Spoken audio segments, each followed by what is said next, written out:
这样应该是一个欧洲少女啊，19岁高中刚毕业就要开飞机环绕全球了，也已经来到台湾了嘞。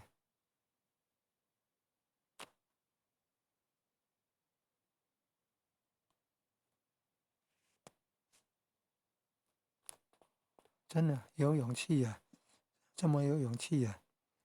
如果从西欧开往大西洋，要绕过那个美洲，绕过太平洋，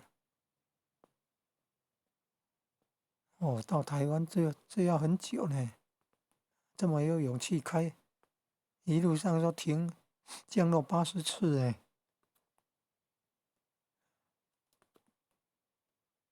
哦，真的敢开飞机又不简单呢。